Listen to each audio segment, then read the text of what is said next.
We make our shots. We all do. That's what we do. That's what we do. And we keep doing it. How are we doing, Holly? Good, good. Thank you very much for joining us in this conversation. It's part of a series of conversations I've been having with many photographers, philosophers, and curators as well about photography. It doesn't really sort of fall into any kind of hard and fast brackets, but what it does do, it does allow us to sort of nuance and add a little bit of ourselves to the conversation. I think in many respects we can look at our work and present our work as complete wholes, but we are very much fleshy, individual, Paris traveling, Mexico living, everything else going on. And I'm quite a fan of your work. I'm quite a fan of the range of your work. I want to ask you one question, which is about the beginnings of your professional photographic career, which I believe would have been 2012. London's on fire. You're at Yeah. church. You're in Tottenham, and suddenly that camera becomes. What does that camera become in your hands in that day? And give us some context of that day as well. Yeah, so basically I was studying to be an architect and I was at home for summer in between like 1 year ended and then the other year beginning. And I think I was sleeping, it was turning midday, my mum burst into my room and she's like, get up, go do something.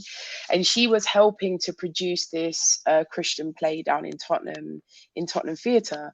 And so she was just like, go help out. And I was like, well, what do they need? She said, oh, well, you've got a camera from your architecture course, because we would take pictures of like houses or buildings or locations or whatever. And she was just like, go take pictures of the actors. And I was like, I'm pretty sure there's a photographer. So she said, well, go take backstage pictures. So I kind of like, begrudgingly went down there.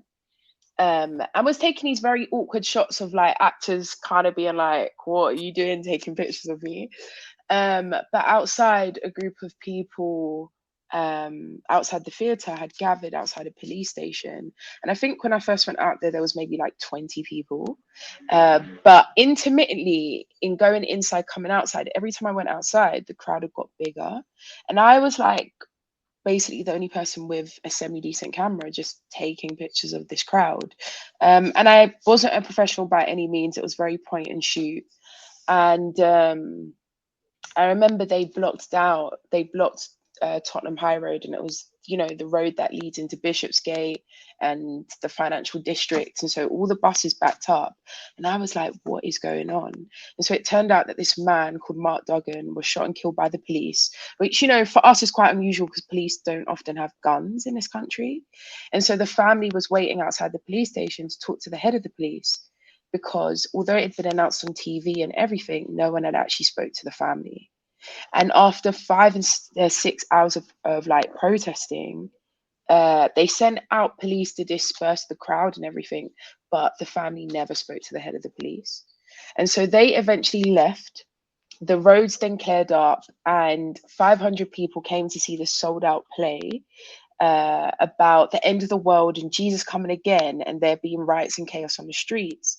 And little did they know that outside was literally the beginning of the Tottenham riots, because young people using WhatsApp and whatever gathered, and they wasn't so peaceful in their protest.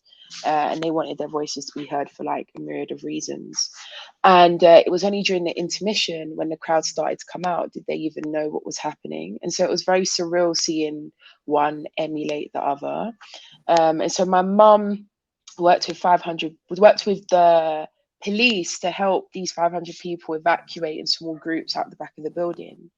But I remember like feeling like I needed to photograph this. Even as the play was going on, I remember the caretaker got so scared because they started to like go into buildings and burn it, that he locked us into the building, which is the worst thing to do if there's potentially a fire.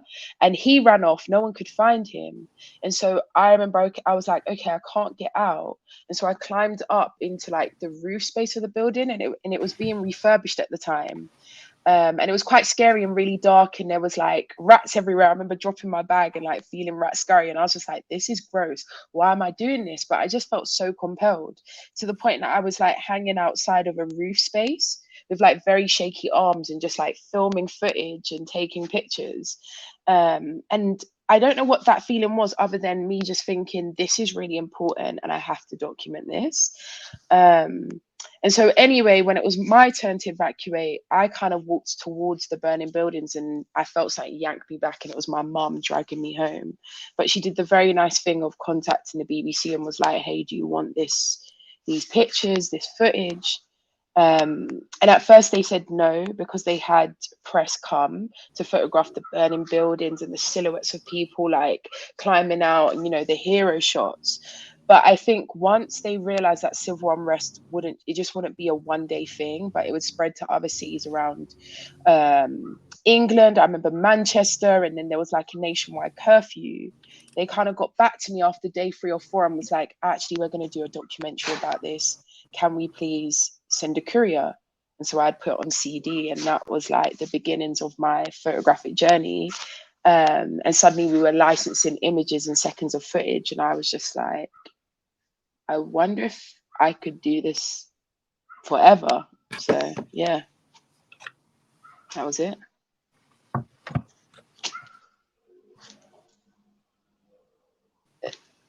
Was that too long? So I'd very much say that much of no. It's just right. It's an interesting baptism of fire. Like, I know, given these skill sets, that your relationship to photography didn't just start in 2012, but it very much became the consciousness of your photography began in 2012. And Yeah. not only were you forced to engage with society going through its own machinations, but you also had to deal with the system because you wanted to make your work be seen. It wasn't like, I'm doing this for myself and I'm collecting it. No, your mother was on the phone to the BBC the next day, making sure that this context and this world that you've captured is visible. And it became visible, and it forced you to become visible yourself. And also, to a certain extent, did it make you think about being a custodian of a culture and a society? Well, I think what spurred me on, and I remember having that feeling in my chest, even like, I have to document this, I have to document this. I knew that there was something important happening. And especially like it centered our community, right? And there was this sense of injustice without even knowing the full story. And so like, it's ironic because later on, or not even ironic, maybe it was meant to be, I feel like protest has become a feature in a lot of my work. Whether it was like documenting Black Lives Matter or Palestine marches. I remember like I'd photographed a Black Lives Matter march in 2020, and then that image ended up getting selected, and it was a part of a Sky Arts series where it was like Martin Parr and I in an episode talking about this picture and what it meant and its importance. And so it was never meant that it was meant to be seen or used that way, but I think for me it was just like, this is really important and this is history. And my mum's always been a part of that. Like, you grow up thinking that everything you do is unique in yourself, then when you look back you realize you're kind of walking in maybe your mother's footsteps a little bit, because she had an OM10. She was always photographing her family, black and white pictures. And then to this day, like I remember early on working with Canon and getting a free camera, and she just took it off me. And she's really passionate about documenting Black culture and history, even on a, I guess, non-professional level. Like she documents a lot of the Black gospel, UK gospel artists and events and gatherings. So yeah, there's that crossover. And your mother's always been kind enough to drag you along with her. She just like forced you out of bed and forced you into these situations. It's interesting, that, isn't it? Well, my mum says when I listen to her, good things happen. So I see. I hope you are still listening to your mum, because that voice is still important, isn't it? I feel like even with the projects you did most recently at the Leica, where again you're engaging with uncles and family and members of your mum's extended circle, in some respects you're extending the life of what she's doing, but in your own way. This is the thing that intrigues me the most. I think you've kind of moved it on a lot from what your mother's doing, because your mother would snap and keep it moving, but you dig deep. You've got a process. Let's talk about that process, how you dig deep and why you dig deep the way you do.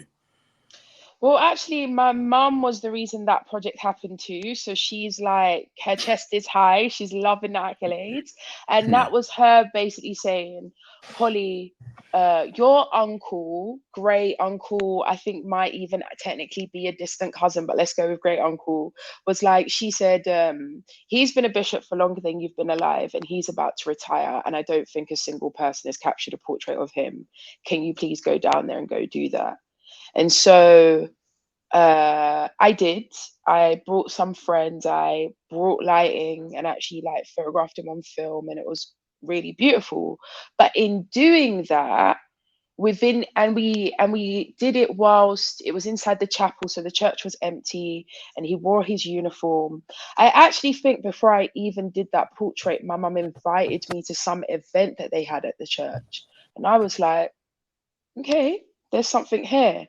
So I actually met him, organized that. But in doing that portrait of him, it introduced me to the wider church community. And I ended up going, okay, there's actually something beautiful here and we need to document this. And I guess people might have thought it was easy getting access, but it really wasn't. I think they knew me when I was 3 years old and I was going back at 30 when this project started. And they're like very conservative, almost like orthodox in their version of Christianity. It's kind of like an offshoot of the Salvation Army.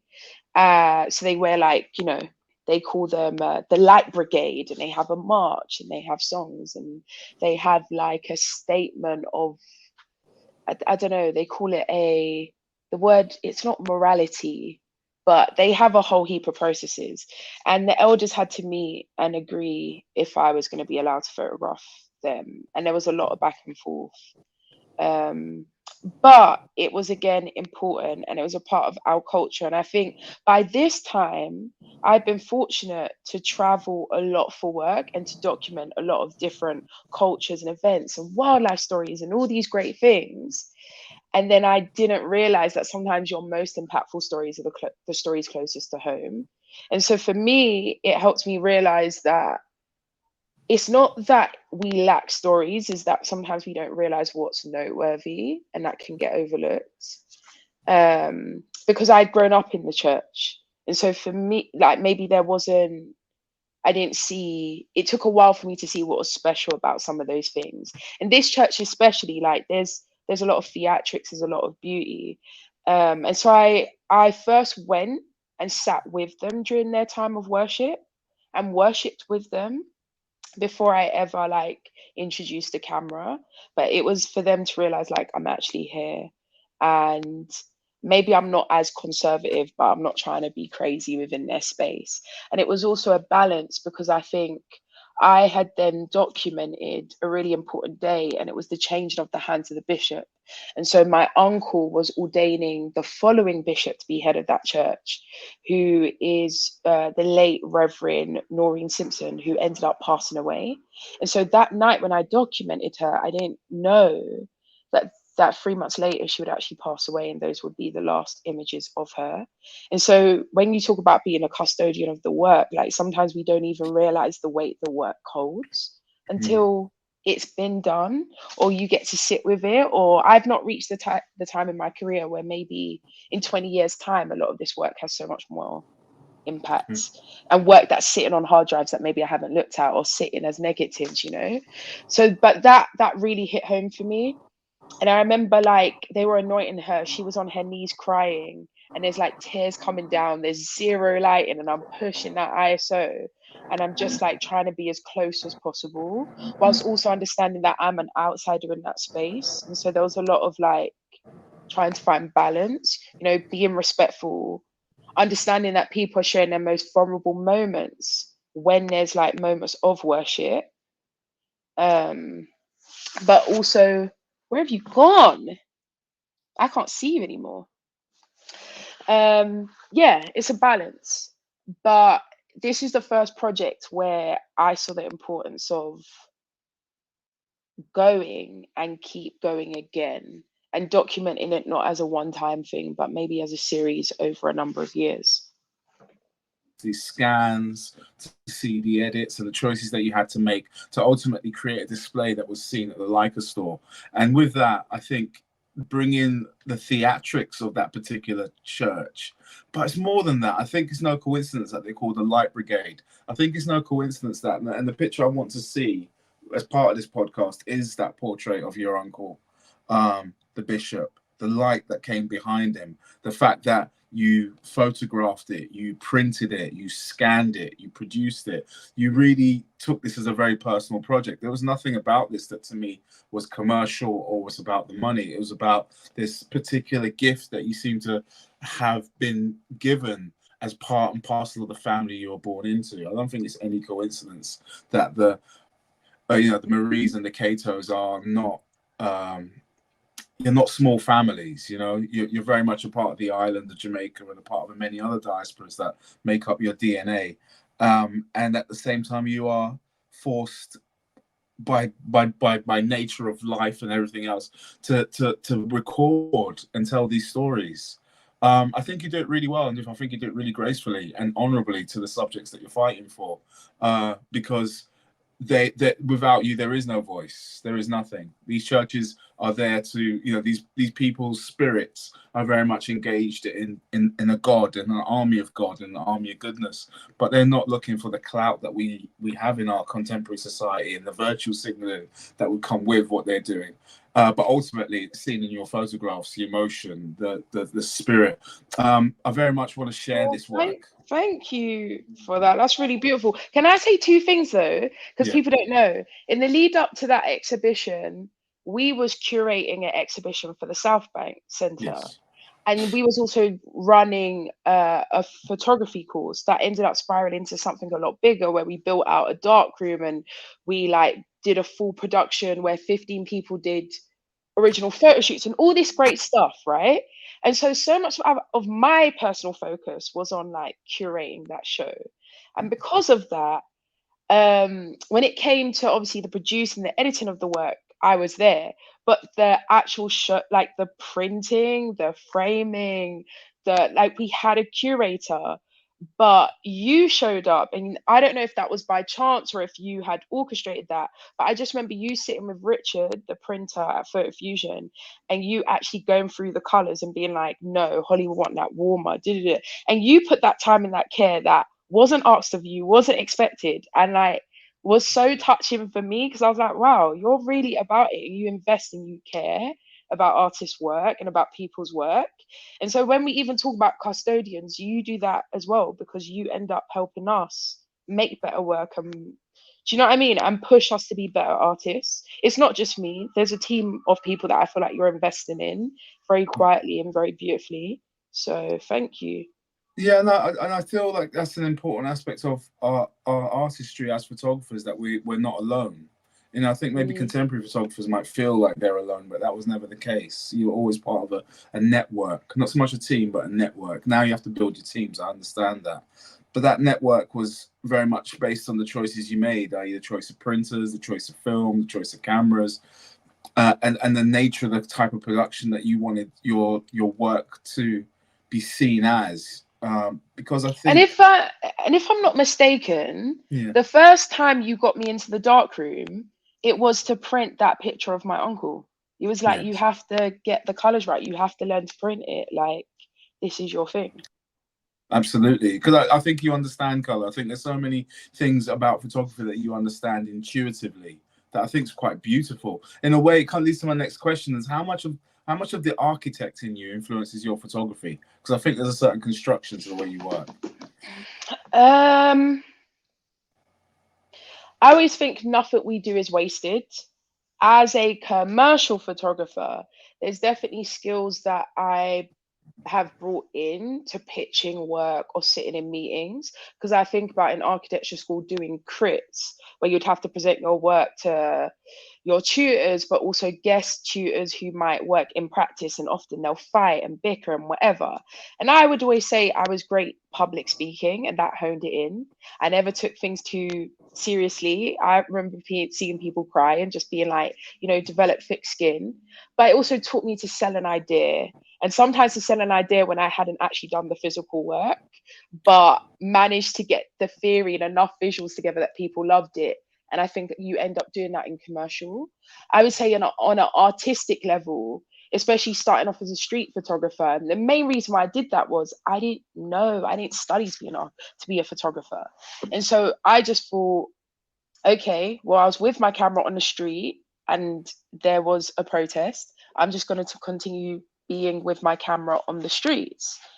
And that was it, really, just documenting and learning slowly about different photographic styles and different photographers that I admired. But I remember, I would say a clear similarity is in architecture school, before you ever design a building or you even design a space, you observe how people use space, how they use the world around them. Where do they gather? Where do they congregate or eat or socialize? And so with street photography, it was about documenting those spaces, understanding where people gather, understanding how they use or they even reclaim space. I find that really interesting. And so that is the biggest crossover for me. Yeah, I find that really beautiful, that your speaking voice as well, your capacity to really engage with. I mean, I suspect you've also got a beautiful singing voice as well, but that's like neither here nor there at the moment. But your capacity to speak, I think, is going to be a strength. And I kind of see this growing into your capacity to direct and lead teams to make cinematic productions. I say cinema, it could be documentary as well. Where do you see that as part of your lexicon of skill sets? Is it coming? If I work really hard, man, I want within the next 5-6 years, I definitely want to be making some features. I think I naturally lean towards doc more. Me and my friend Kezia Kwaku, who we've now become a directing duo called Wednesday. We filmed a documentary in Jamaica that's currently sitting on a hard drive. So I need to get some follow through to get that out into the world. But so I think we naturally lean towards documentary because, you know, in terms of documentary photography, it's the next extension of that. But I definitely have some fiction work in my head. I have some inspired by reality work in my head, that I would love to see out in the world. So thanks for that. No, absolutely. So, so in that regard, you kind of sit more in the cusp of artist slash commercial photographer, in that you can pick up different tools and technologies to tell stories, and that essentially adds to a bigger issue that photographers have, where we have to be hyphenated in what we are now. You know, we have to be photographer slash photographer hyphenated this, photographer hyphenated that, to simply push past the last 100 years of photography. And I say that because much of my complaint with contemporary British photography is that it hasn't switched its game in over 60 years and over 70 years. Even though it switched its medium, it still hasn't switched the way it displays work or the way it engages with audiences. It still uses white cubes, and it's a bit dead and done to me. Like, if you're not shooting as well as Richard Avedon or some of the other greats, then the white wall scenario doesn't necessarily work in your favor. I mean, I say this because of what we did together at the South Bank, where we worked with what I would call a black cube, where you work in a completely dark space and you project light into the space to then engage audiences. Oddly enough, when that happened, I noticed most of the audience wanted to sit down for whatever reason. Whereas in a white space, you're more than happy to keep walking around. Now, you understand people in space, so I'm really curious to know how you're going to engage with space, given the budgets that you'd need to make that space actually dynamic. Do you know what I mean? Something sincere to our lived experiences, you know? That's my dream. Yeah, and I think it's challenging, like, what is the saying? If moving the mountain, if the mountain don't come to you, you gotta move the mountain or something. Yeah. I think it's challenging what our idea about a gallery has to be and what it has to look like and who is it for, you know? Because I think even when we think about the dark room and how many of those students, like a lot of them had never been in the dark room when we was teaching that South Bank course. And she was like, well, any space can be a dark room. It was like the 101 of photography. It's almost like, you know how you can take a black box and put a pinhole and it's a camera. Like, exactly. You're always the person to challenge the idea of, well, what does this have to be? What, like, how does an institution have to operate? Like, who is art for? How is art produced? And I find that even the mediums, when you're experimenting with, like, even how you develop pictures, you'll be like, well, let's use this alternative thing. And that's what I find quite exciting about your method of teaching or passing on the baton, or even the excitement of photography. You want to make it accessible, and I love that. I love that we turned basically a room into a dark room, and then got a 90-year-old to be the technician, and he had just learned how to do that, and they just ran that dark room till like the enlargers finished, and you know, to the bulbs blew, the chemistry went out, and there was no paper left. And yeah, some of our subjects ended up making collages because they had scissors and glue, you know, because it's back to raw creativity in that regard, I think. And I still think we need to remind ourselves of that, simply as I think maybe some of our institutions, some of our ideas have just simply got old, and we're in danger of losing some of the young people to other mediums that don't quite engage with. Is that a bell? Just to let everyone know, yeah, I'm currently in Paris, and I think I'm outside a church. Oh, right. That reminds me. Why is everyone in Paris this weekend, including my daughter? What's going on in Paris? Oh, is she in Paris? Yeah, she's on her way. Okay, well, a lot of things are happening. It's Men's Fashion Week. Boo, couldn't care. It is Fête de la Musique, which I didn't honestly know about until maybe 2 months ago, where I was sitting in Soho House and someone was like, there's a great thing in Paris. And I was like, cool, sounds amazing.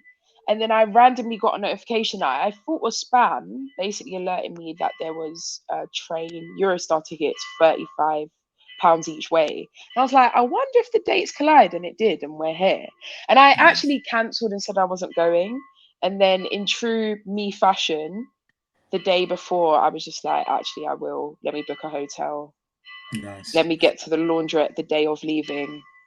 You know, nice. But what's the contemporary commercial photographers thing to do once they go to Paris? Because it's like there's a whole world of their uncles on their way to Paris. No one does the same thing in London anymore. I don't think London Fashion Week has the same heat. So let's ask. I want to know. Or rather, want the audience to know what it is that you're going. What is it you're looking for? Are you going to go out on the street and find those really interesting dressed people on their phones waiting for an Uber? A younger me would have definitely shot street style and probably gone to some shows, because I did it a few times in London, went to some shows, photographed for some publications, did the things. I never really went to a lot of parties. Older me, who is not a fashion photographer, is definitely going to hang out with friends and to party. I'm also working remote, so today mainly I've been sat behind my computer, if I'm being completely honest. But I'm gonna be armed with my camera. I've got my Leica Q2, which is just like wide and fun. I've got a flash, and I've got a little camcorder. But what's so interesting, I went to a party last night, and this was maybe like 3 a.m. The amount of young people with cameras, and it was the range of cameras that have changed so much. Like, I saw the little rinky-dink point and shoots with flash, which I loved, little 35 mils. I saw that, but like the Coolpix digital versions. And then I saw like people with cine cameras just like filming, you know, handheld, getting video content with mounted lights. And I was like, we are at this party and everyone is capturing content for different parts of the internet and digital spaces. And I was just like, it was just interesting to watch, you know, and to see how fast and quickly things move. Yeah. So would you say it's more style than fashion, or is it definitely fashion over style? The medium in which people photograph, or no, more about the subjects in which people are capturing. Are they stylistic, or they're all like Louis Vuittoned up? Oh, no. At this party, I think it's vibes. Maybe it's a mixture of the two. Let's go with that. It's vibes. Okay. It's a bit of style, yeah. Okay. No, I find it beautiful that Paris is the place to be. I certainly feel like in my time, it was more Milan and then Tokyo, London, then New York. You know, but London was still in the run-ins, but it wasn't as bad as it is now, where it's not in the run-ins in any way. Right. in any way, shape, And or form. Paris, I mean, France is having this moment because right now, obviously, they had Cannes Film Festival. It's now Cannes Lion, the advertising festival. So half the other side of the world is in Cannes Lion right now, sitting on a beach in the French Riviera, talking about advertising. And then you've also got the Olympics. So everything is happening in France. They're getting all the tourism money this year. Indeed. They do a good job of it too. God bless them. I know some of our students from the South Bank or some of our Francophile students are all heading back to Paris to do that Olympic earning, like dual linguistic individuals that they are, or multilinguistic. Again, So I might come back for the Olympics because there will be work around that. I think they would. Yeah, exactly. Yeah. Because I remember looking at your last body of work from the. What was it now? The running, the The marathon. London, sorry, I'm just getting water. The the London Marathon. I've been well, let me come back on. I should ask if this gets edited because now we have people that will take care of that ums and ahs and getting up for the French Parisian water. Obviously it's from the River Seine, obviously. Oh, that's not clean. Well, it's cleaner than the River Thames. Yeah, my last body of work that I shared was from the London Marathon, and I've been documenting runners, black trail runners like my friend Dora, different Nike athletes. I shot some things for Patagonia and the North Face. But for me, I guess all of that comes under like resilient people, because when you think about athletes and how they push their bodies against what's like humanly what's necessary or required, I find that really inspirational. But then sometimes what human resilience looks like, it's not even an athlete. Sometimes it's a refugee story, like this woman called Wada, who I photographed in Jordan, in a desert town called Al Hassa, and her talking about her migratory path from Syria after the war to the largest refugee camp in the Middle East, and him going, actually, we can't stay here. And then creating a whole new life for her and her sons in Jordan, where now she's like an operations manager of a company, but her breaking all societal norms, because in her culture, if the man dies, the kids are referred to as orphans because it's so patriarchal. And in her community, women don't take jobs, but her need to like literally provide a better life for her kids meant that she was going to show up in all the ways. And that for me is also a story of resilience. So it all kind of fits within the same, at least in my head, even if photographically maybe it feels different. No, I feel like it does feel the same photographically. I think I'm visualizing how you engage with the group and the camaraderie of the group, and particularly as a lot of resilience doesn't come from an individual. It's support. There's a support structure of some kind within that. Especially when you think about long distance African runners, that they're a crew of runners that G each other on to make sure they cross the finish line. Because I don't know how else anyone can run at 20 miles an hour, like for 3 hours. It's just insane. But it's a human collective thing where the sum of the parts is more or less than the sum of the whole.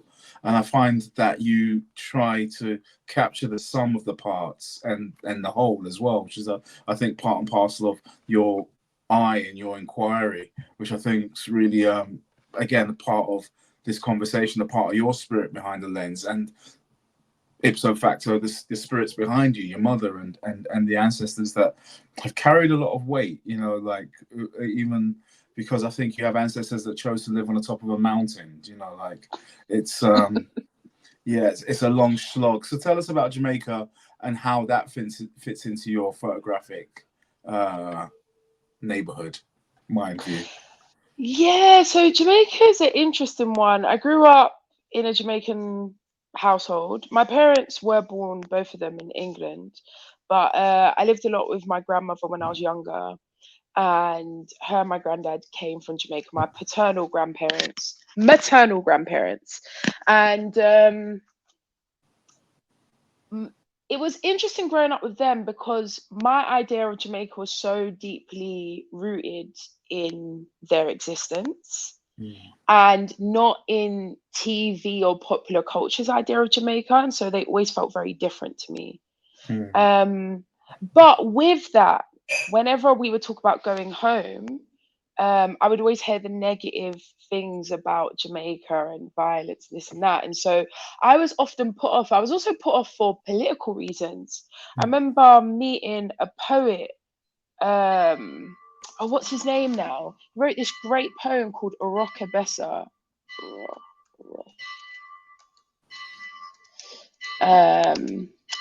Key Miller. And I met him in India, of all places, at a literary festival where I met Stephen McCurry. This is random. Met Stephen McCurry on a plane going to Rajasthan. Back in the time, back why I was there is because I used to look at Stephen McCurry's books, which were based in Rajasthan, which mainly, and I was like, this is beautiful, I want to go. And so going there, I ended up on a plane 2 rows back from Stephen McCurry, and then the plane was delayed. He invited me to a literary festival, heard this artist called Key Miller. He did this poem called Oroka Bessa, which he basically was commissioned by the royal family and then read it to the Queen. And I was just like, the balls on this guy, I love it. Because it was basically talking about this place in Jamaica, but also was talking about what was the guy that wrote 007? Ian Fleming. Ian Fleming. And you know, Ian Fleming spent many years living in Jamaica.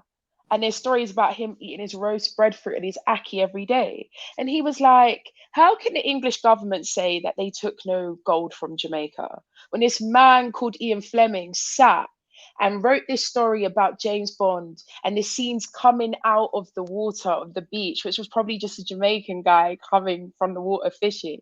And he talked about, and he wrote about GoldenEye and Golden Gun and all these things while sitting in Jamaica, but you're telling me that there is no gold here. And he was just like, you're lying, give us back what is ours. And I loved that energy.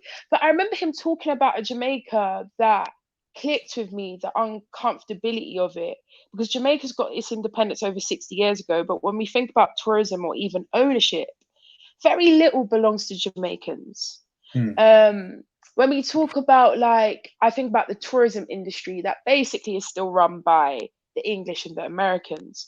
He talked about plantations that had been turned into hotels, where men who are all black wear white gloves and serve a predominantly white audience or white guests. And how far from the plantation and slavery have we actually come? We haven't come far at all. And so I was always like quite conscious of that. As well as all the other negative family stories. But I'm so glad that when I first went at 29, I went with my friends first and just got to experience a fun Jamaica. And I got to experience like Jamaica away from family and independently learn how to move about the island. So by the time that I went back 2 months later with my aunt, I just felt so much sure of myself, because then when I heard all the negative things from the family or to be careful, I was like, I know this driver's name, I have this friend, and no one can tell me nothing. This is my island, I'm going to explore. And there was this, like, you know, young people have this hubris about them. I'm not even saying I was young at that point, but yeah, I loved it. And so anyway, ended up back there 2 months later both times I was in Portland. One time was the beach side of Portland, and then I went to the mountains. And to get there, it's a good 3.5 hours if you drive like a maniac from Kingston. It's a real pilgrimage. The roads are windy and scary, and that is where my parents are from. Deep in the mountains, on the edge of the Blue Mountains where coffee grows, there is no tourism, there is nothing, and there is no reason to go there, other than me sitting there because I was like, this is where my grandparents are from. And what was beautiful was I'd heard so many stories about Jamaica and the mountains and the route that they took from this person's house to that person's house, and to actually see it and to do that walk that my late grandfather and grandmother did, and also to even stay in the house that my great grandmother built and be the 4th generation of women to live in a house that was over 100 years old. There's legacy there. There's something really beautiful. And so I did go with cameras. I didn't have an intention to make a body of work, other than I guess that comes natural.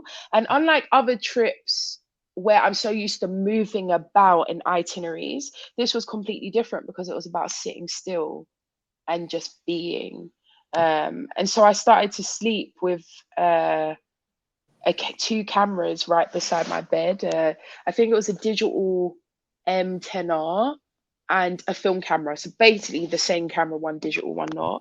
And I just would never know what I would experience. And I remember sharing a room with a cousin that I hadn't met from America. And so we got to know each other. And there's an image of her that I took where she was up in bed and the sheets are over and she kind of stretches her arm like that. And I wake up and I see it and I just take a picture. And I was like, you never kind of knew what was going to happen. But yeah, my camera was literally right beside and then it ended up being a body of work that I'm glad I've like shared some of those images and got beautiful reception from, and because it made me realize, like, okay, I knew I liked it, but it was good to know that there is something at least there with this body of work that I'm excited to continue making. And is the same body of work related to the documentary that you're making as well? Yeah, it is. It is. Do you want to share some of the magic of that? What you're feeling from that as an initial project? So there's 2 parts to the mountains. My grandfather lived right high up at the top of the mountain, and my grandmother lived in the middle in a place called Swift River. It got the name because there's a river that runs through it. And there's also been a series of floods all the way from the 40s that has like kind of changed the structure of the land. But also now, I think a series of floods throughout the last like even decade has meant that there's been an exodus of people who used to live there. Like one school, for example, went from being 1,000 kids to 37. And so for me, documenting and now documenting in motion this community, it feels important because this might be the last generation of people who live there. Like young people are actively leaving to go find work and employment. And the population has decreased so much. And at the same time, I guess I didn't know what I was going to document other than there's this community, I want to document them, I want to document this max exodus of people, but then understanding why there's an exodus and everything relates to water. There's 4 water companies that have now got factories around that community because the cleanest water runs through their land. And whereas they once had running water in their homes, now they're being told, oh, the wells are empty. And so now people have to go down into gullies and do like basically a trek to go get clean water. Whereas the water companies all have the water running through and being bottled and shipped in different parts of the island or the Caribbean. Like the most expensive water comes from there. Their version of like Evian water, naturally alkali 7.9%, you know, and you're just like pH water, and you're like, but the people who live there can't get water into their homes, and so they're being disenfranchised from what was theirs.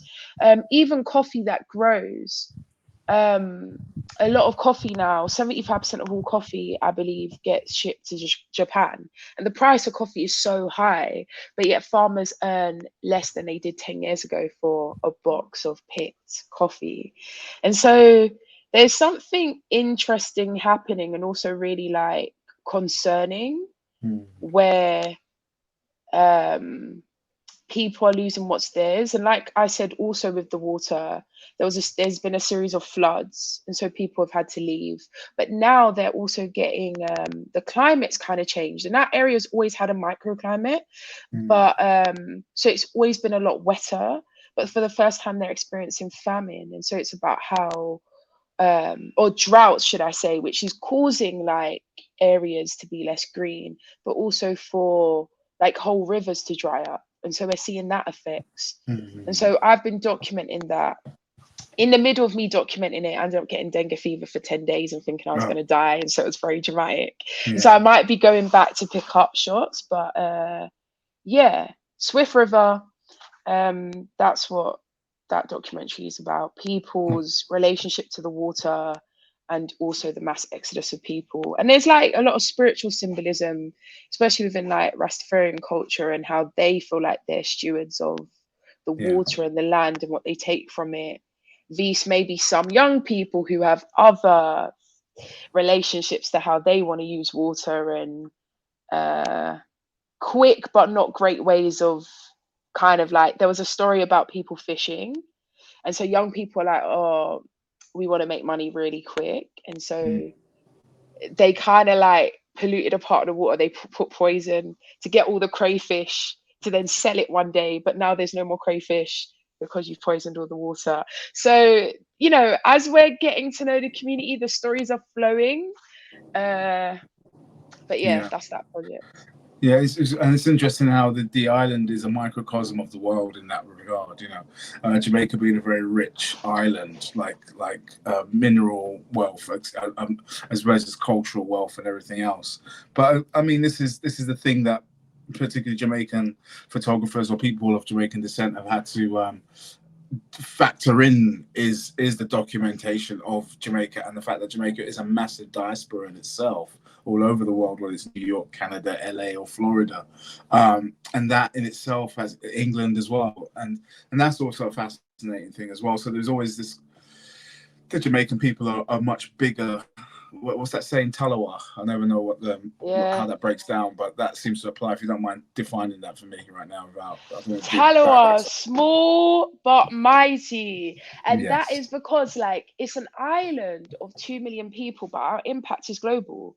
Everyone has some reference of Bob Marley, reggae music, Jamaican colors, Rastafarian colors, jerk chicken. Do you know what I mean? Like that is global. I'm in Morocco hearing, hey, Bob Marley, Bob Marley. Like it's undeniable the impact that we've had. Which, and for me, like, even if I think about all those stories that we see, it was just so important understanding the Jamaica that my family comes from, and I know, like, it's a very conservative Jamaica. It's a rural existence. Community is a massive, like where I'm from, people might not have cash, but folks aren't hungry. Everything grows there. And if I have a surplus of breadfruit and you have a surplus of pear, which is what we call avocado, we're swapping. Planting and understanding how to plant, like people plant via the moon. That's how they plant. They know if it's a crescent moon, you plant a certain type of thing, and if it's a full moon, you plant another. And this is like stuff that's being taught for generations, you know? And so, yeah, there's a beautiful legacy there. And I feel like there's so much stories that I can continue to document. Absolutely. And I feel the other side of that, coming from the Ghanaian side, particularly, that, you know, biodynamic farming sort of in layers rather than in fields. It's an aspect of African society was preserved in Jamaica for whatever reason, you know, and sort of these strange aspects of like African society as a whole, including East African culture, how that subsumed into Rastafarianism, as well as West African culture. It's kind of weird that it took a movement, an exodus, to really crystallize so many aspects of African culture, and also have a chance to challenge aspects of African culture that needed to be challenged, that have yet to be challenged on the main continent. So certainly certain aspects in our society about how we treat other people in our society. And, you know, it's one thing the Europeans making slavery into an industrialized business, but they sort of exploited a loophole in African society. And that exploitation, as devastating as that was, also led to the birth of modernity in the Caribbean, and therefore the rest of the world, with the introduction of new foods, particularly sugar, particularly rum, particularly the wealth of this particular empire. It can go on and on and on, and we are here picking up the pieces with our cameras. And you know, and again, I can't wait till seeing all your stories unpack, because also your journey isn't just to the islands; it's also in Mexico. You're a traveler. You've how many times have you been to Africa in the last 3 years? You know, you've put in the work, and I appreciate you for that. So at some point, you're going to have to put together a small portfolio of the things that we said, so that we can share it on our podcast, just to make a point of why we speak about what we speak about, and why your journey and your story is important. I don't want to take up any more time because you are in Gay Paris. So I imagine at some point in the next 10 to 15 minutes, you're going to get a call because something's happening down the bottom of the street. And you need to be there. You need to be a part of this thing that's happening. All the beautiful people, Holly. Well, thank you for the time. I really appreciated it. This was great. Is that it? Such a great idea. Have you got the correct web address? Holly-Cato.com. Holly-Cato.com or Holly-Marie-Cato.com. Had to own both because the name gets abbreviated all the time. Yeah. Exactly. So it's out there. So we have the ticker tape running at the bottom of the thing. I'm not sure if you have anything to add, but I'm more than happy that we had a conversation and we started a process at the very least. It doesn't end until we launch the book in September, where we will have the physical conversations where people will be invited to come in and have the chats, of which I'd love you to host. Because there's a whole generation of people that you represent and support, and I think it's really important to hear what you guys are going through right now. Yes, but also there's so much about that book and the stories behind the pictures being made that people don't even know about.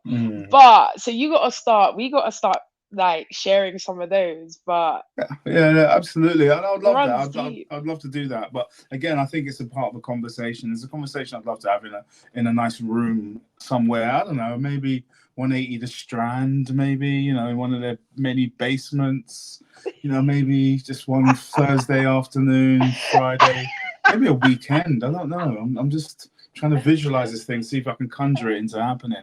You heard it here first. That might be that might be. I don't know if I want a microphone in my hand or if I have one of those Peter Andre jobs, with a little bit of foam at the end, doing my TED talk, welcome to my TED talk. But yes, unpacking some aspects of what we put ourselves through to put it all down on paper. And at some point, download those scans of those prints that you made and let's showcase them here if you don't mind. Send us a JPEG. Wow. See, this is the thing that I appreciate about you the most, Eddie, is that like you don't wait, you make things happen. And like sometimes we can just be coasting and go like, no, let's actually produce the work. Let's get in the darkroom. Like I've seen you so many times where I'll be like, why are you printing this? Well, I have this spare paper and I want to explore this bit. Like I love the fact that it doesn't matter the stage of your career, you're forever exploring even what this picture that you printed 10 times will look like in this new way. But you're challenging me to look at the bodies of work I create and to actually formalize it, to put it together, to think about the bodies of work and to think about the stories as a whole. So yeah, I appreciate everything that you're doing and the way that you've invested in me as an artist. I really appreciate it. Oh, you're welcome, Holly. And always have a good time tonight. I'll send you a bottle of wine that I want, please. Yeah, do. It's called Le Temps Fetut. Le Temps. But I'll send you a link. And it obviously means time is everything. It's a great piece of biodynamic wine. All the wine is grown and harvested to the moon. That's what we're here for. Exactly.